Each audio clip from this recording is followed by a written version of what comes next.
Hey everybody, happy Saturday. Sorry we got a bit of a late start. I had to mail some merchandise for the band out to some supporters overseas. I had to send some stuff to the UK and to Brazil and to Canada.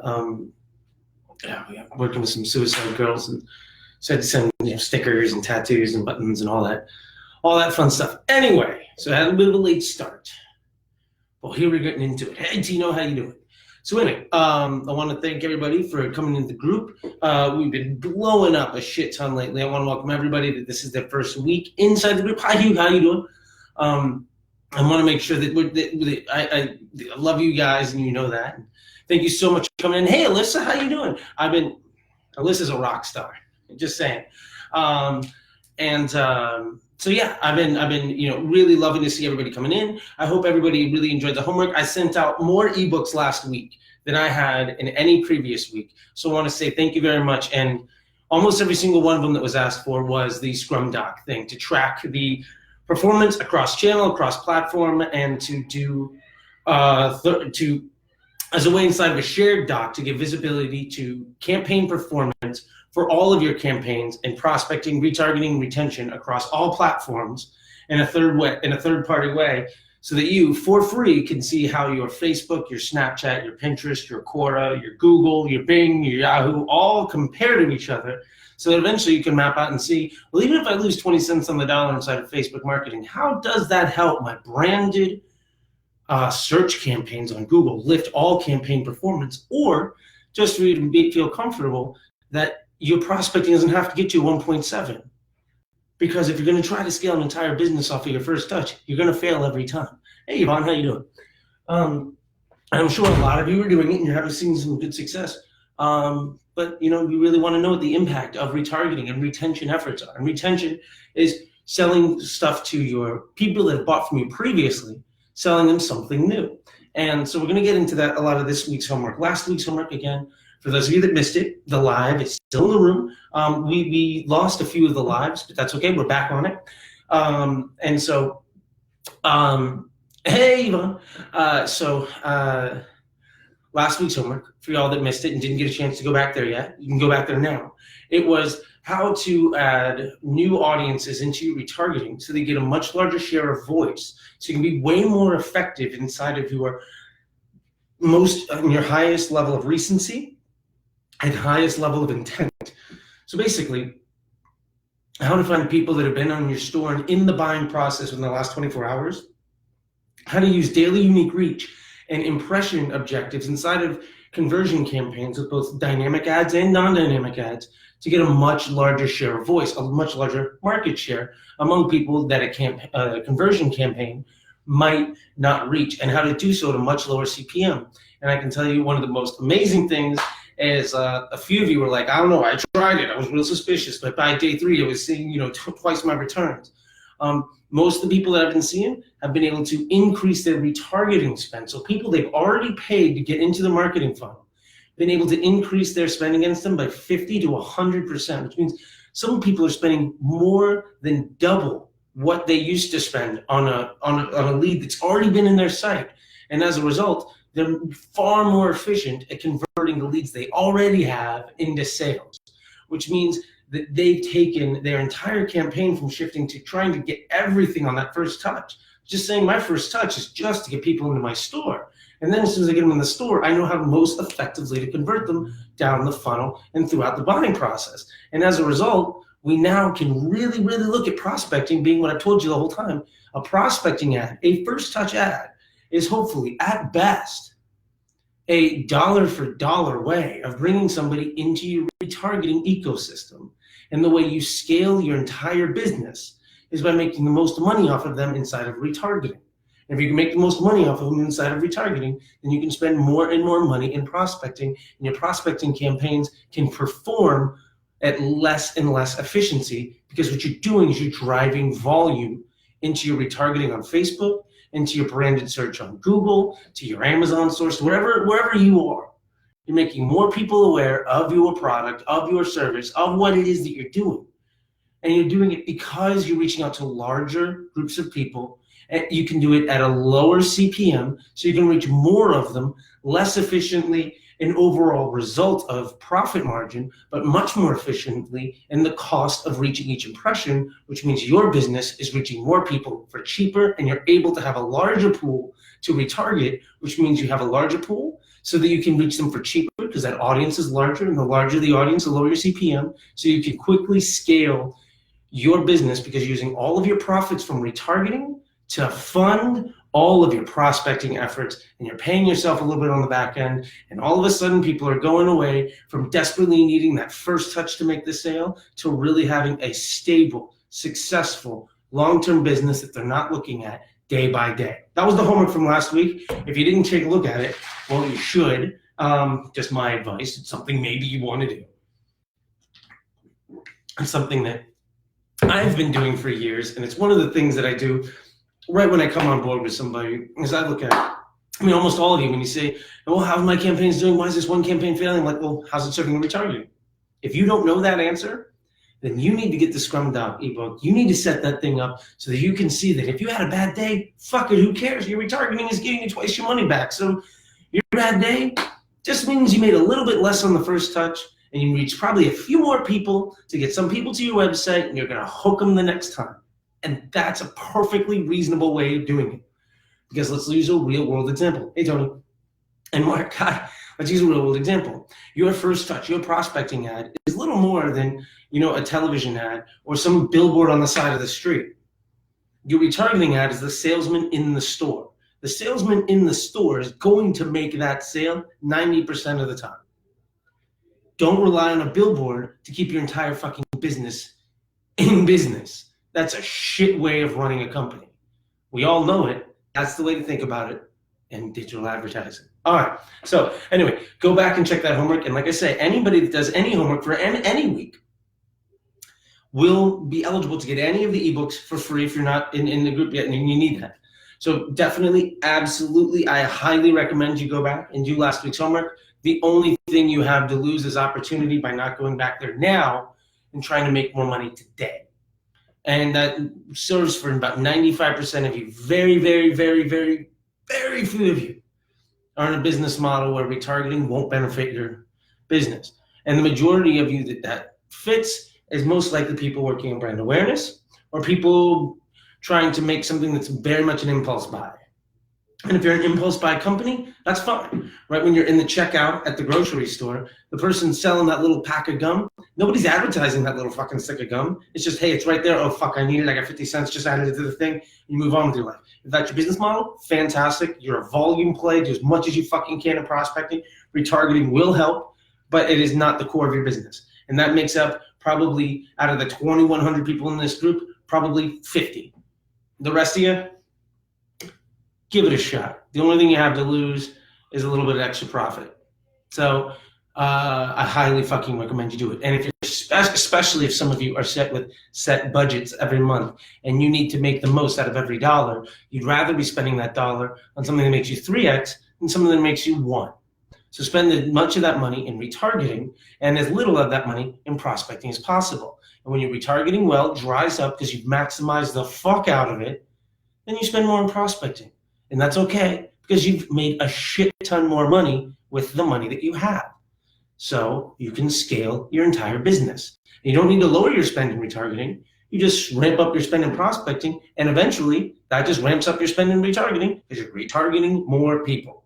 So that's it. So anyway, take a look at that. Love it. Thank you all so much. By the way, if this is something you all really dig, thank you, Sal. If this is something you all really dig, it would really mean the world to me. If you invited one person this week into the group, I would love it. If you're not on the Patreon yet, definitely recommend you check it out. Please go in there, join the group. We do a raffle every week. And that raffle, there's a sustaining member, and then there's like the super sexy member. We pick members from the super sexy. Let's see. Sal also says, my ROAS is always 3 to 4x in retargeting of the prospecting. So Sal is doing it right now, seeing a 4x return. 3 to 4x return over his prospecting campaigns. Fantastic. I'm not some jackass guru trying to tell you need a 28x return. No, this is 1 day post-click, no view, no bullshit, straight fucking data from the platform, not a goddamn bit of sheen or polish on that number. That's the real shit. That's the shit that's going to make your bottom line move. And you'll see that number in your Shopify, your track, whatever fucking WooCommerce, whatever it is that your site is built on, you're going to see it. Undeniable return from your money. That's the way you make it work. Okay. And one way of thinking about it is you're trying to use Facebook to function the same way that a search campaign would on Google or on Bing. You're just using the tech and the strategy that's already there that you're just not taking advantage of. Okay. So anyway, back to the Patreon levels. There's a sustaining member, and then we got the sexy member. And the sexy member every week, I look into the room and I see who is in there, and we pick a winner every week. And at the end of the month, each of those weekly winners gets put into a raffle, and the winner of that raffle has a one-on-one with me for 2 hours, and we do that in 4 30-minute segments or 1 hour-and-a-half segment, and 30 minutes later. And we've done that now with several people, and it's gone really well. A winner from last week, I think she went on a cruise, so we're going to be up this week and make it happen. Also want to let you guys know that the new ebook is on its way. We're doing an ebook on CBO, all the best practices we can put out there. I want to know that CBO is very much a moving target right now. So one of the reasons that it's not out yet is because the things that I thought were the God's honest truth etched in stone 2 weeks ago aren't the things that we're seeing now when I'm talking with you guys. So I want to really make sure that I'm going to break this down to the core elements of what makes CBO work. And we're probably going to have several versions of this book. So it's going to be an entry level into CBO. This is the best practices, all the things. But we're also going to cover a lot of what we did last week in this live, as well as some more stuff in this week's live, which one of the things we're really going to cover this week is the 3 things that can tank your CBO. So we're going to cover that in a little bit, as well as third-party platforms, which is another topic we're going to get into, your Snapchat and your Google. We're going to make sure that you know how to be thinking about applying those into your marketing campaigns, as well as answering all of your questions and all that good stuff. So anyway, there we go. Let's see what we got here. Sal, I even caught myself doing it with other people's ads. It's amazing how many people forget to purchase and are busy while looking at your ad the first time. I love it. That's what I'm talking about. Yeah, most people don't buy the first time they see your ad. How many times have you seen one ad one time and been like, fuck it, here's my money? Fucking never. Nobody ever does that shit. You need some coercion, you know what I'm saying? Sometimes you got your first pitch and then you got your sales pitch for your second touch. All of that stuff, that is basic, hardcore advertising, and you need to implement that as best as you can on the platform, right? That's what we're doing here, is we're taking this from something that any asshole can do, hitting the boost button, and we're turning it around into how to make real fucking money with a real stable business model and turning what you do into a sustainable practice to use the best practices of the platform to make you the strongest advertiser that you can, right? That's what we're doing. Hey, Luke, how you doing? Okay, so anyway, oh,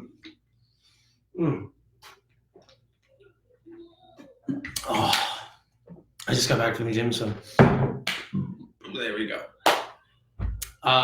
Yeah, so anyway, we're getting into this week's homework. We're going to cover some other stuff, but let's get right into it again. Last week's homework is that deep reach. So the thing I really wanted to cover this week is we've been really digging into like how to do CBO prospecting, right? And how to really set up retargeting well. And one of the things that I realized we haven't really talked about almost at all is retention efforts. How to sell a product to somebody that's already bought from you. Now, a lot of you will say, well, I've got only one product, I don't need to do that. Fine. If that's the case, great. But there's also a lot of people in here that sell a group of products that have multiple things. So what I would say, I would challenge you, one, to really look at your product line and see, is there a reason anybody would want to buy from you a second time? And the honest truth is probably yes. Very few of you that I've actually talked to and that have helped out with your ad accounts and stuff, unless you're lead gen, in which case you could only get that lead once. The majority of you, especially the DR folks, you can make a lot more money off of somebody than the very first time. And this is where we go from, doing a CPA model where you're very much just saying, a ROAS model, very much what's my return on ad spend, to saying, what's my lifetime value of my customer? How much is somebody worth to me to really target? What is this customer? And if somebody comes into your store and buys once, do you tell them to go fuck themselves and never talk to them again? That's a horrible fucking effort. You spent a lot of money and time convincing that person to trust you enough to give you part of their money that they work for. you've already established a relationship with that person. And if you're not maximizing the dollar that you earn from that relationship, then you are wasting money. And one thing we really don't want to do here is waste some money. I see so many fucking comments going on. I'll catch up to you guys. Hi, Andrew. Hi, Tony. Hi, Sal.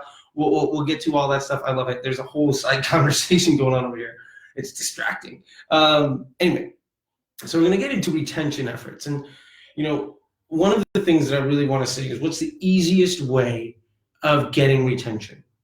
Well, there are 3 rules we really have to cover. Number 1, what is the likelihood and the recency that someone is going to buy from me?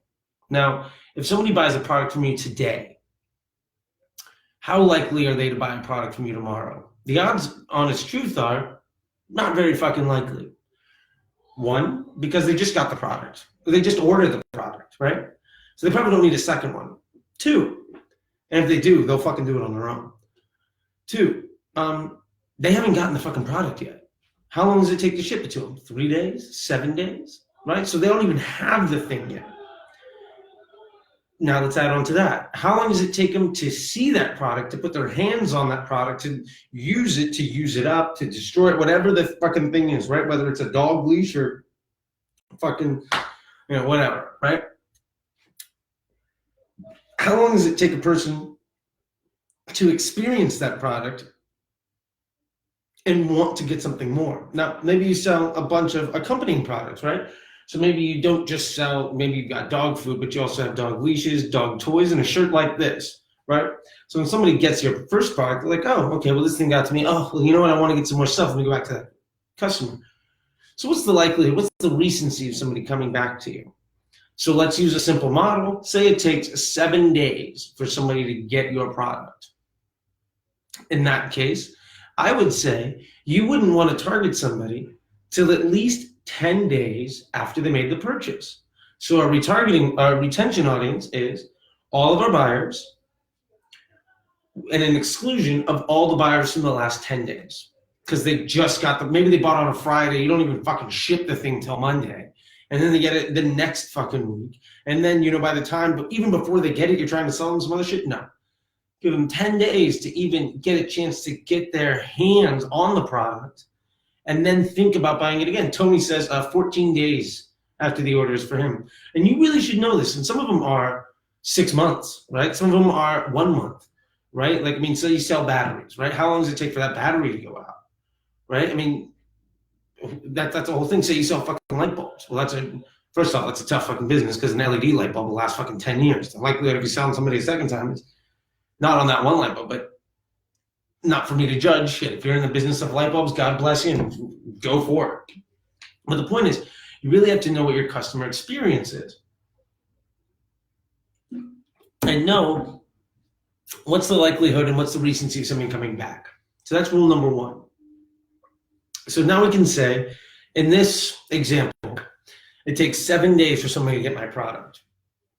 So I have confidence that after 10 days, they might have a level of intent to want to buy my product again. Because they order, it goes out, 7 days later they get it, day 8, day 9, they're experiencing it, they might still be excited about it, they tend to see ads for more things from me. That is something that makes sense. Oh, I got this dog leash, I used it, it was really fun, my dog liked the thing. Oh, hey, look, they're coming in, some of the dog leashes got these fucking toys and a nice t-shirt. I'm feeling good about the product, maybe I'll buy from them, right? So now you've allowed the product to do the selling for you, and then you just happen to be there. Now, second thing is, what is the type of product that somebody wants to buy from you again? Now, some of us in the group, some of us sell really high ticket items. I know some of the people in the group, some of you that I've met in person, and some of y'all that I only see in Menlo Park or on the internet, sell an item that might be over $1,000. What's the likelihood that that person's going to buy that $1,000 item again? Probably fucking zero. I don't know your business model, but the likelihood of somebody buying a $1,000 product more than once is pretty low. But that $1,000 product might have accompanying things. Like I've purchased, or I received an item that cost over $1,000 actually. Anyway, Thank you. You know who you are. I received a product that was over that. And now I have no intent of buying that $1,000 product again, but there are accompanying things to that product. So let's use this example again. So like we're just going off of dogs, and you guys know I love dogs. So and my little pups around here somewhere. Anyway, so for instance, let's just say you got the creme de la fucking creme dog crate, and it was $1,000, right? There's no fucking reason that you'd ever need a second dog crate, but maybe your dog crate needs like a mat. Maybe your dog wants some fancy food. Maybe you want a t-shirt to rep the brand of that $1,000 fucking dog crate that you bought. You know, there's a lot of accompanying things, little accessory items. And you see this very often inside of grocery stores and whatnot, where you buy the fucking hot dogs, and what else do you need? Ketchup, mustard, beer. Of course, you're gonna need buns, maybe some charcoal or a grill. Right? Maybe you bought the grill, you don't need to buy another grill, but you're probably gonna need charcoal again. And then what the fuck are you gonna put on there? Maybe chicken or steak or veggies, or so there's all these items that I know that you're already likely to buy the secondary items. Let me make sure that you buy that item from me. So now we've got a list of, we know what the recency is. So we know we're not gonna sell you for at least 10 days. And now we know, okay, well, you bought my one item. What are the other items that are likely to accompany the purchase of that first item, right? So now we have a group. We have a collection of items. Some of you might know where I'm going with this after that. So then the last piece is, how do I best use the Facebook ad tech to target somebody that may or may not be interested in buying from me again? Now, because we don't need to make a brand impression, we don't need to sell somebody on who we are. We really only need to showcase the lifestyle of the brand and the product line. And it's probably best to show multiple products in that line, because I don't know what the next thing that you want is, right? Very few products are, you buy this thing, and then the second thing you need is this, and then the third thing you need is this, right? We're not going to segment them out by purchase order or something. If somebody bought from you twice and somebody bought from you 15 times, like, you should still, like, the idea of itemizing them out is, one, it's a lot of fucking work. Two, it's probably not going to give you a return. Three, you're going to lose your fucking mind trying to segment all that shit. And four, your audience is going to be so fucking small, you're going to cost a fortune just to try to reach them. So what's the best tool? I can hear the screams from all of you, hopefully. This is where dynamic ads really fucking work well. So what I would use here, or what I recommended people to do, and in my experience I have, is using dynamic ads as the ad platform, because we're able to show multiple products, because we don't know what the next purchase is going to be. You might just want to, again, if you got batteries, maybe you just need more AA batteries, right? But if you bought dog food, maybe you need more dog food. But maybe you want dog food and a cool shirt or a leash or that $1,000 fucking dog crate, right? So the point is, we don't know exactly what you want, but we want to let you know that we've got everything that you need. And very much this is the idea at a store. Like, say you're going to go to the same mall every fucking day. These are the things that are in the window at the mall, at the store. Just like, here's all the shit we have. And make sure you come on in and take care of whatever concerns and whatever needs you got. We're here ready to sell it to you. And it's on probably, Sally, you got it. Yeah, and it's on sale or whatever the fucking thing is, right? Whatever your pitch is to make somebody come back in. So now, we're in a situation where we know we want to hold people out for at least 10 days. And we know what products we want to sell them. And we know we want to do it in a dynamic ad. So how do we go about doing this? First thing, you got to build a custom collection. So you go into your dynamic ads and you build a product catalog built around products that you want to sell somebody as a second touch sale. And it might be everything in your fucking store, right? Maybe it is. I don't know what your store is. I'm not going to tell you there's a best practice or anything. Some stores are very much built on a trip line offer and then a bunch of fucking upsells. Some things are, we're going to sell you something wicked fucking expensive and then a bunch of accessories until you stop buying from us. Whatever it is, I don't know. There's a million different ways of doing it, and that's a business decision that I'm not going to try to take it. I'm not going to try to give you a best idea for 2,100 of you. That's just fucking ignorant of me to do, and I won't do it. So you've just determined we've got a 10-day holdout, and we know that these are the 10 or 20 products or 5 products that we really want to show somebody that's purchased from us before. Regardless of what their first purchase was, we're going to make sure that we know what that is, right? When I go to the pet store, they don't change the listing. They don't change what's on the aisle just because I bought dog food one day or I went in to get my fucking, dog groomed up, right? They're just showing you this is what we got, right? And I know that I'm probably going to buy at least something on one of those aisles almost every single time I get. Because they also make it really easy. And you're making it really easy by showing them those products. So now we've got recency. We've got our type of products that we're going to show people. And we know that it's going to be in a dynamic ad. So now we have to build a dynamic campaign to do this with. And the first thing you're going to run into when you do this is you just say, well, when I use a dynamic ad campaign, I've just got the option of add to cart and view content. What the fuck am I supposed to do? Or I see there's this cross-selling or upselling thing, so should I use that? What I will tell you is you can use, at the very bottom of the list, is a thing called custom combination. Now, inside of there, you can do an inclusion audience. Inside of that inclusion audience, you want to put your purchasers. Now, whether that's everybody that's ever bought from you from the beginning of time, or you know that if somebody buys from you in the last 30 days and they don't buy from you again, they're gone forever. Whatever that audience is, you can put that custom audience as your included audience inside of your custom audience section. Now, in addition to that, you can, above that, put in your, what I would do is very much treat that as, this is now prospecting. You are now prospecting within your previous purchasers. So say it's everybody that's bought from you, let's use a simple number, in the last month, right? So everybody that's bought from you in the last month. So it's your, Pixel Fire CRM list from the last 30 days or 31 days, whatever. So let's just use simple. It's the last 31 days of your business. Everyone that's purchased is loaded into a custom audience, and you're using a Pixel Fire. So it's your purchasers in the last 31 days is your custom audience. That is your, hi Ryan, that's your prospecting campaign within your retention. So we have a prospecting up here, then we have retention or retargeting, and then down here we've got retention as this triangle, right? Does that work? That works. Okay, so the top piece of this triangle is prospecting within your retargeting audience, within your retention audience, So within your previous purchasers. So now you're reaching into that. Now, I would very much look at this as another, I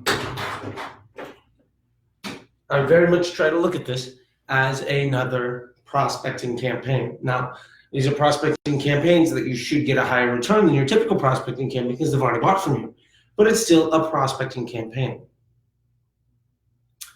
Now, in addition to that prospecting campaign, you would also want to build your typical retargeting campaign strategy.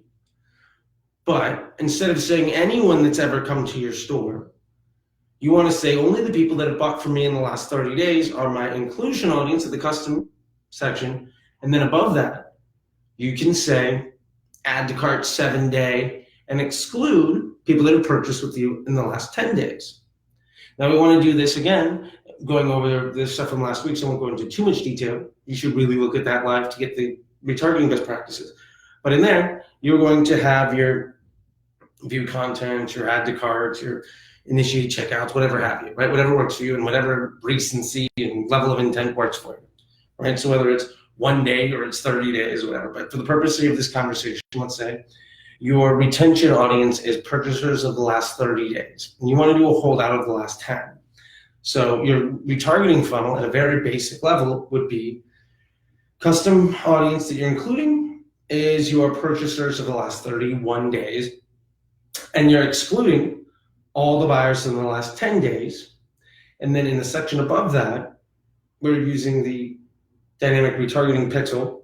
You're going to say add to cart one day, and then you're going to have another audience that's view content one day, excluding people that have added to cart in one day. And then you're going to have a section that says add to cart 7 day, excluding people that have viewed content in the last 1 day. And then you can have view content 7 day that exclude people that have added to cart in the last 7. Right? That's a very basic, fundamental Facebook blueprint, tells you how to do the retargeting thing. This is how you apply it to your retention campaigns, right? So using that logic, but instead of doing that to everybody that's ever been to your store, do that to only the people that have purchased in the last 30 days, because you know that's your retention audience. And make sure you do a holdout. So that's how you do a retention campaign.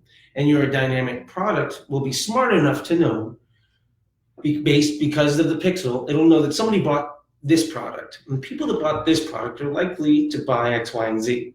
So it's going to build, that carousel is going to be filled with whatever products somebody's most likely to buy based off of their own personal buying behavior and the trends of somebody that's bought from your store before.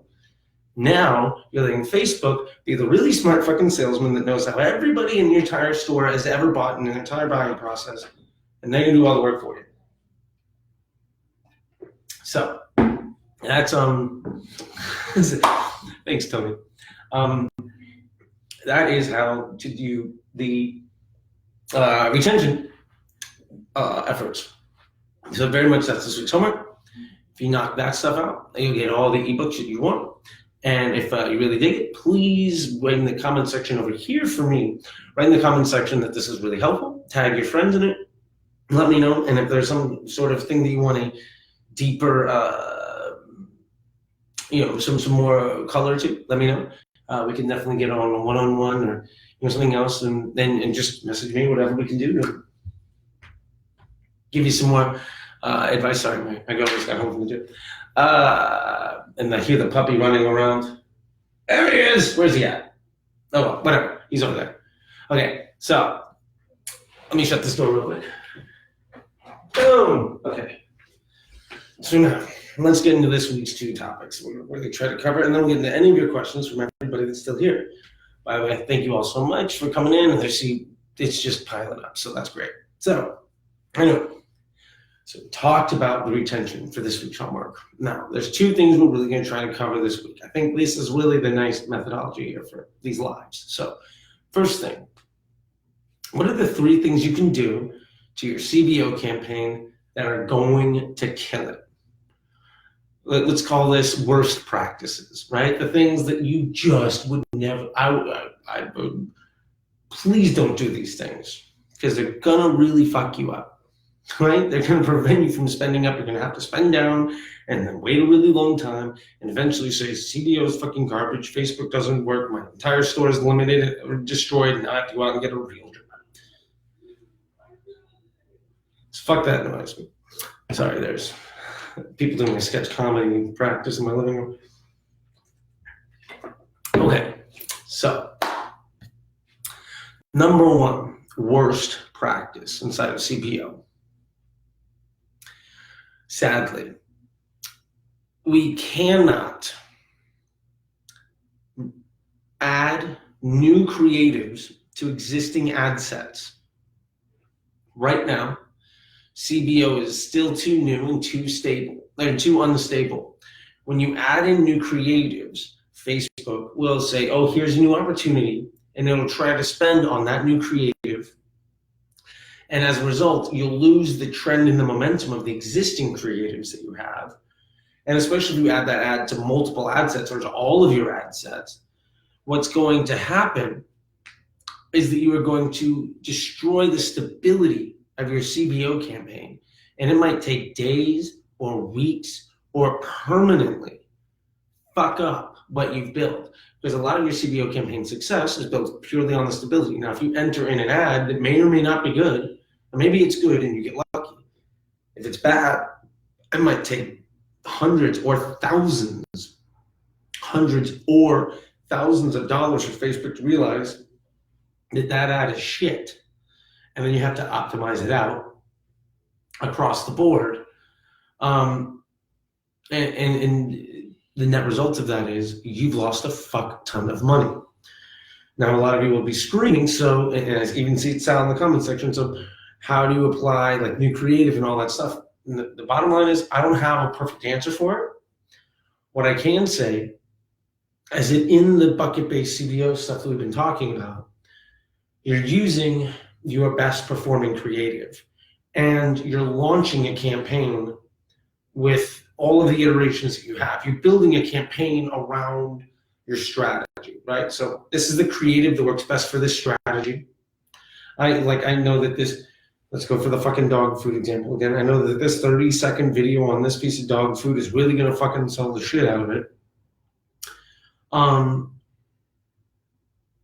So now I'm gonna build an entire campaign with dog owners as my bucket. That's my avatar, or whatever the strategy I'm building this campaign around. I'm gonna launch that creative in. Now the net result of this is that you've built a campaign around using your creative and the target customer that's most likely to respond well, the business strategy that's most likely to respond well to that creative. When you introduce new elements to it, you are destabilizing it, and that just is not the way that CBO works. Now, previously, that's the way we always bought, but that's not the way that CBO works really well. And I've in trying to help a lot of you out, one of the things I see all the time is, well, I added some new creative, this ad set wasn't working, and as soon as I did it, just tanked. And I've seen that from dozens of you guys. And my own personal experience has shown that as well. Like, we can't rely on that, which means we have to rethink the way that we're using CBO campaigns, which means we really have to rely on creative testing to be very confident with the creative that we're launching. Now, Sal asks here, I'm sorry, so can you duplicate the ad set into a new CBO campaign? That is definitely a methodology that I've been seeing people do. One of the things is if you have a new creative that you feel good about that's gone through your testing process that you want to launch with, that new creative might very well fit a different strategy or something that you feel good about. Now, that means that you just launch another campaign. We have to think of these CBO campaigns as very much, they're not there as a structural piece that you just have ad sets in and out of all the time. They're very much an entire built strategy around a piece of creative, and it's an entire campaign, like back in the old school ways of creating an advertising campaign. And that's just the way it is. It all has to match top to bottom. So if you have a new creative that you feel good about, that new creative probably won't reach the exact same customer in the exact same way. It's probably going to respond slightly differently than the previous one will. So you build a new campaign around it, and your optimizations for your audiences will work differently. One audience that didn't respond great to creative A might really respond well to creative B, and by the time that CBO campaign matures, the live ad sets and audiences that you're targeting might be very different. And the honest truth is, you hope they're very different, so you're reaching different people. Because that's the whole point. Incremental growth in your advertising, so you reach different buyers, right? If you're reaching the same person and they like both ads, there's no fucking reason to have the second ad. It doesn't give you new purchasers. It just cannibalizes performance from the first ad. So you don't want to do that. Hi, George. So the second thing is of the worst practice is you don't want to turn off ad sets after several days. You really have to optimize. What happens when you turn off an entire ad set? Say that ad set's got 3 creative in it. Facebook's trying to find how each creative inside of each ad set works to find the best people. And your first day might go well or might go poorly. You're not seeing spend in a certain place and you're seeing spend somewhere else. Facebook's trying to work that math out. Now, when you immediately just take out an entire chunk, say you've got 20 ad sets or 10 ad sets, and you take one of those away, that's 5 to 10% of the entire math equation you've just taken out. Now Facebook has to say, well, I have to ignore that entire bit of learning and try to go somewhere else. The instability that you're bringing into that campaign is very, very high, right? So instead of trying to just turn off entire ad sets right away, you have to optimize out ads by ads. And this is what we talked about last week, is really optimize out ad level by ad level. We've gone over kind of what those thresholds look like. So I won't go into too much here. If you want to know more of that, please go back to the last live and take a look at it. But you have to go ad level, ad by ad by ad, turn off bad ads as they don't perform for you. And the net effect of that is, if you have 3 ads in an ad set, for instance, and you turn 2 off, when you turn the third one off, that ad set eventually is essentially being turned off.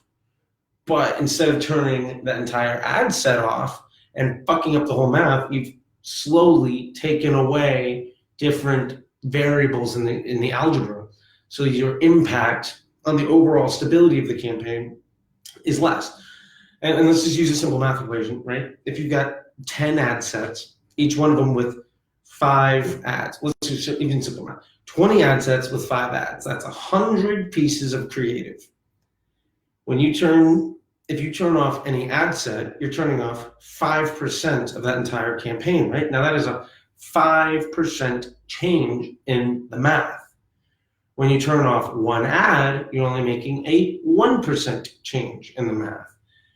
When you make 1% changes every few days, it is much, much easier for that algorithm to maintain stability, right? And as you start to optimize, say you take that 20 down to 10, when you turn off an ad set, that's now a 10% change.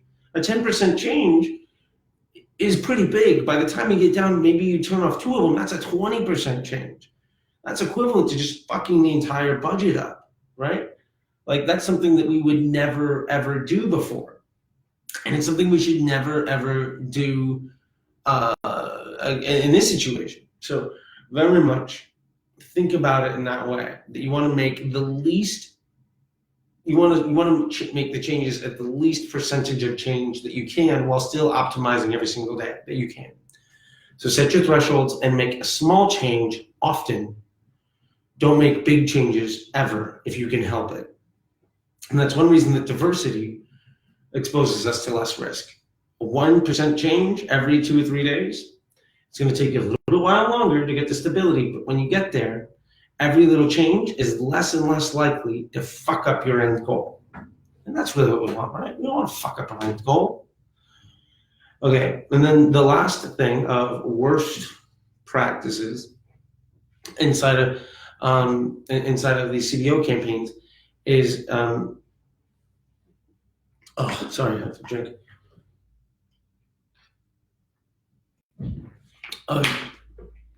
So one of the worst practices inside of the CBO campaigns is evaluating campaign performance at the campaign level.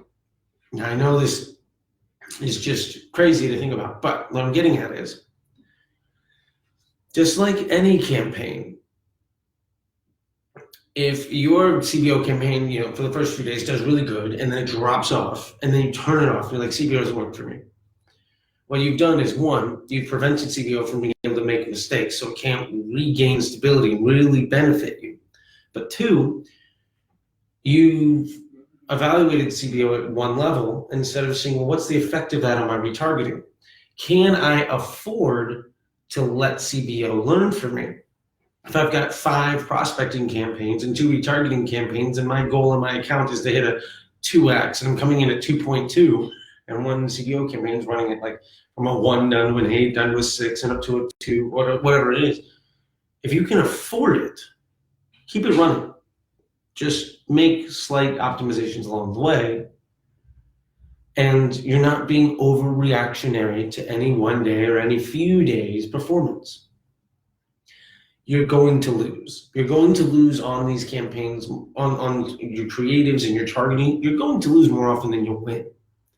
What makes a really stable, long-term, successful advertiser is the ability to set up a system that is stable enough to rely on winning 20 to 30% of the time, instead of having to win 100% of the time, because you're going to lose more often than you'll win. And you shouldn't be scared of that. You should embrace it, because now you know what not to do. And if you know what not to do, eventually you're just going to keep getting better and better. And you'll be able to take bigger risks with larger brush strokes. and you're not going to have to worry about the stability of your entire account, because you've set yourself up in a diversified way that you're looking at the entire campaign and the entire account across all of your marketing efforts. So you're not relying on one Facebook prospecting campaign to keep your entire fucking store open. And that is probably the number one thing that I hear from people most often is, this campaign didn't work for me, I turned it off, CBO sucks. My number one response to them is, how did it affect your retargeting? How long did you run it? Did you optimize out creative by creative? And every single time the answer is zero, is no. So you need to have patience, and you need to be able to set your campaign up in a way, and your account up in a way where you can afford to be patient. If you can't do that, then you need to really look at the way your entire business model, how you're using the platform. And again, that's where the last ebook will really, really help you, because you can take a look at your account at an account level, at a business level, and see what is the impact of this one campaign. No campaign should be spending 50% of your budget. If it is, and that campaign goes bad, your entire fucking store is out of business. That's just shit. You never would do that. That's like having 4 items on the menu at a restaurant, right?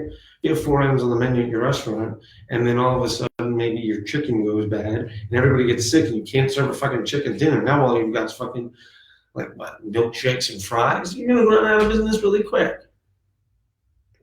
So you can't rely on that. Now let's see. I got some questions here. We'll get to those questions in a minute. We got one more thing we're going to cover, and then we're going to cover all of this stuff. I see a lot of good things. Okay, so the last thing we're going to talk about is third-party platforms and how you want to think about them. So I'm going to show this at a higher level so we don't get too deep into the weeds, but the way we want to look at other things, and this will really, again, help if you have your Scrum docs, you can see how other platforms are affecting your business performance at a greater level. Right? So very much as how is each campaign working, each platform is essentially just another avenue. So when you're doing that, the 3 platforms that I get asked about the most, Snapchat, Google, and YouTube. Those are the biggest 3 that I really get covered. And really, YouTube's a part of Google, but that's another thing. So Snapchat.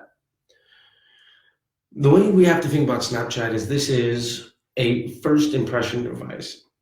It's not very strong to make retargeting efforts. The pixel isn't very great. You can't break it out by level of recency, and they basically just have did they add the cart, did they land on your page, or have they ever been touched? So it's not very robust. But what it is great at is a hyper low CPM. So if you're looking at Snapchat to be something to help you be top of mind for a customer, or help you break in to an audience, it can be really useful. Some of the best performing, one of the best things to try to use on Snapchat is any new product they bring out. The least efficient thing on Snapchat is a Snap ad. The most effective things that they have are like their collection ads and their story ads, or anything that they have that's new, because there's less people using it. And because Snapchat is still so new as a platform, even though it's years old, it's still something that people are kind of scared of and they don't really want to use. Using the new pieces, so like a collection ad and a story format, is something that less people are using, so you have less competition for that inventory. And when you have less competition for that inventory, you get it for cheaper. Supply and demand. Nobody wants this, we'll sell it all fucking day for dirt cheap. I'm seeing people tell me they're getting CPMs, and I see myself, you're getting CPMs of $1 or $2 to reach 1,000 people. That's ridiculously underpriced attention. So really look at your Snapchat as, how can I make a first impression? Maybe you look at Snapchat as another prospecting campaign, just like you would inside of Facebook, and you're really not looking at it to provide you a shit ton of profit at scale, but you can use it to juice your retargeting campaigns. Knowing that if somebody saw my Snap ad, now they come to my store, then I can retarget them inside of all these ways that we've been talking about. And now I can use it as a way of getting people into my ecosystem. And you can probably do it at a much cheaper level. And it's really great if you've got a product that you need to see, just show to as many people as possible, Or if you're really trying to tell a story, if you're trying to target a female younger audience, fantastic for that. That's what it's built around, and it's very, very good. It's hard to sell 50-year-old men something on Snapchat, but if you want a 23-year-old woman, it's almost impossible to find a better place. And you can reach them back again on Facebook and Instagram and Google and all of that shit. So very much that platform, you have to use it for what its unfair advantage in the marketplace is. Snapchat's unfair advantage is hyper low cost impressions and the audience that it reaches cheaper than anybody else. So do that. Second thing is YouTube. Now, YouTube is a beast that a lot of people have, not been able to make really pay out, and it's part of Google, and they don't really understand what they want to do. And what I would say to people is, one, make sure that if you're going to advertise on YouTube, make sure that you have a YouTube account that works. And this actually goes for all things. I see so many people with a Facebook account that looks like absolute garbage, and you're trying to sell shit, and they click on your profile, and then they go to your account, and your fucking newsfeed is one post from like 6 months ago. And it's like, okay, well, this is this piece of shit rinky-dink company. They're not doing fucking anything. I'm not buying from them. YouTube should look decent.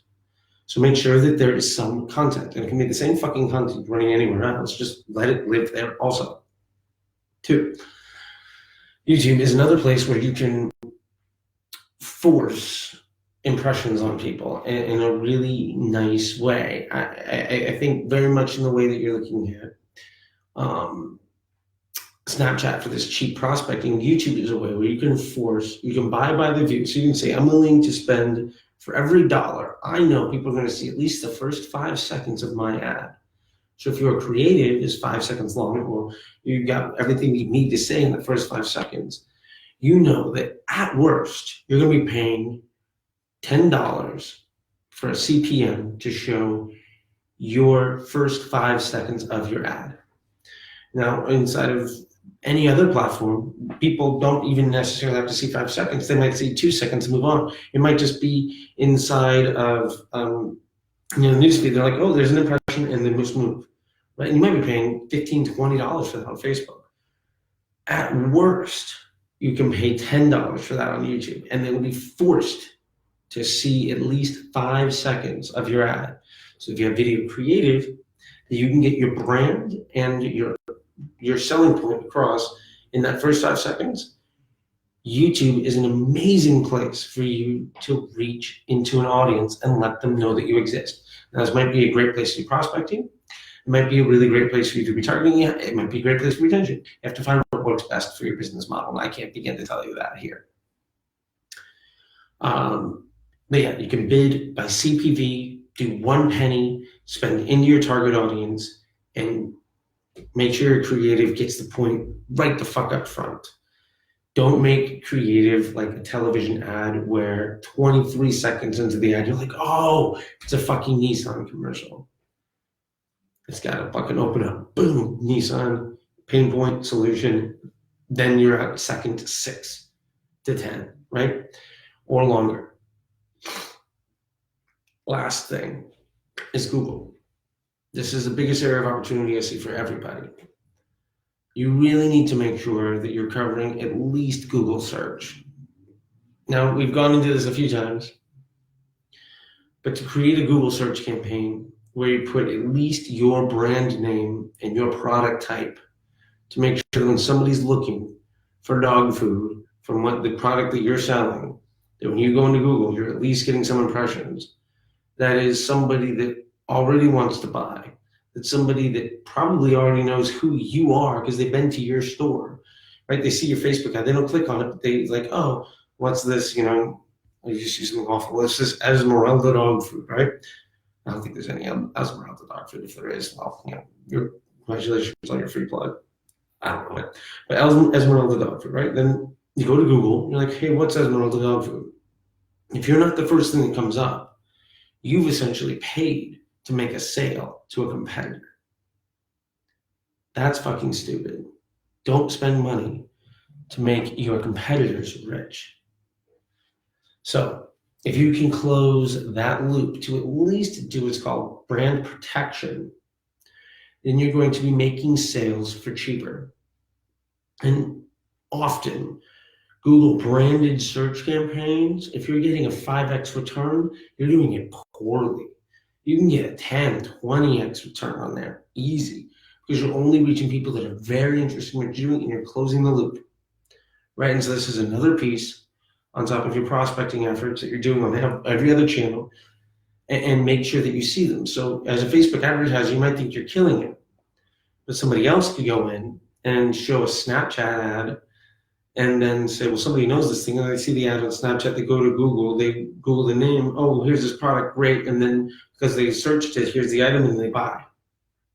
Now that's a purchase that you as a Facebook advertiser would never be exposed to, which means you're going to lose every one of those sales to every one of your competitors that's smart enough and willing to spend an extra $15 or $20 a day even on that inventory. Or thousands. I don't know what your volume is, but the point is, if you're spending thousands on that, then congratulations. I'd love to chat with you. But that's a piece of inventory. That's an entire customer journey that inside of a Facebook ad, you would never reach. There are plenty of people that don't even have Facebook on their phone. Maybe they only have Instagram. Maybe they only have Snapchat. Maybe they're just hardcore YouTubers, right? Maybe whatever. So maybe your entire funnel is there's a YouTube video that's going out. I'm like, oh, that's cool. What is this $1,000 dog food? And they go to Google and they type it in. Oh, hey, look, that's the thing. They click your site. Oh, they didn't buy right away. Now they see a Facebook ad or something. Or you show them the other piece, which is display ads, which are very much just the old school banner ads, which I highly recommend you do. Or Google Shopping, which is like DPA on Facebook, but inside of Google. So then they click on the website, like, oh, that looks interesting. And then when they go onto Google and they look for the type of product you have, you're inside that shopping section. And now someone's like, oh, I remember seeing that ad over here. I've seen it a couple times. I've searched for it. I've been to this site. Oh, there's the thing. Maybe, like, oh, I was interested in it because I know I need to make a buying decision on this weekend or whatever. Oh, there's the thing. I'll buy it right now.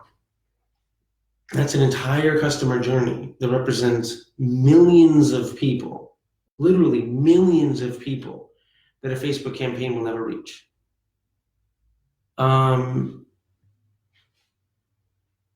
That's something that you really need to tie up. So that's, a lot of what I really want to cover today are those pieces of how to use the third parties, of how do worst practices for CBO and this retention stuff. So anyway, I hope that's helpful. And let's get into some of your questions, right? Oh, I'm all out. All right, let's see here. Hi, dude. Happy Sunday. Sal says, hey. Sal says, Drew. Sal says, 3X. Let's see. And Sal, you're all in it. How you doing, Sal? I hope your business is going well. You are involved, my man. You are involved.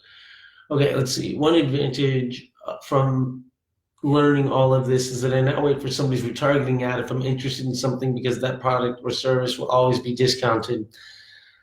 Absolutely, Sal. One of the advantages we have as advertisers is we know never buy on the first touch, right? Go to the store, add the cart, abandon it, and then wait 3 days to make your purchase. You'll almost always get it for cheaper,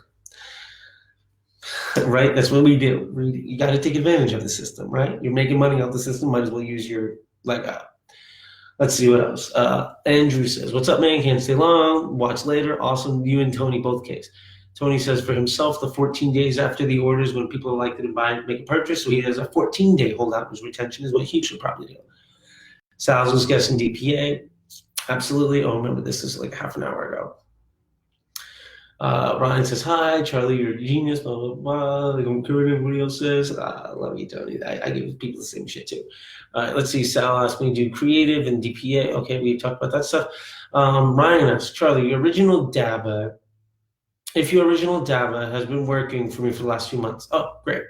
I tried 8 different variants, and one of them did really well. A ROAS of 8. Hot fucking damn, Ryan.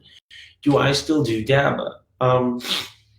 Still trust in DABA. I think that one of the big things now is making DABA work with CBO, and the honest truth is there's a lot of testing there. You don't have to use CBO now, so if you don't have to, maybe don't embrace it too soon. But I definitely think that dynamic ads to broad audiences are really strong. and I see no reason to really avoid it. I think performance has been up and down in the marketplace as CBO has been coming in and trying to embrace CBO to fix it.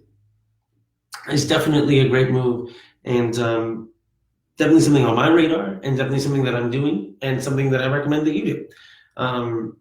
There's no reason to abandon it yet. You're still making money. No reason to get away from it. Tony Walton says, this has been a big lesson for me. Patience. Yes, absolutely. Patience is a big piece of what we need to embrace, as much as it's difficult to do. I tell you, it's tough to be patient a lot of the times. Anyway, sorry, I'm getting alerts here. I'm throwing a concert this afternoon or this evening, and somebody blowing me the fuck up. Okay, anyway,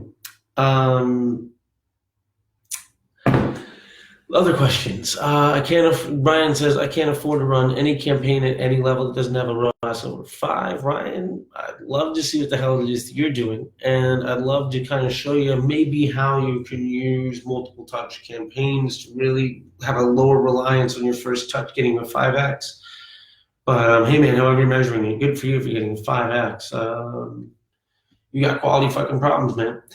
Let's see. Ryan also says the broadest DABA was the best audience. Interesting. So Ryan's saying for him, the least amount of targeting possible was the best DABA campaign, which makes sense. The more data you give it, the more opportunity you give it, the cheaper it's going to go out there, and the more learnings it's going to have faster.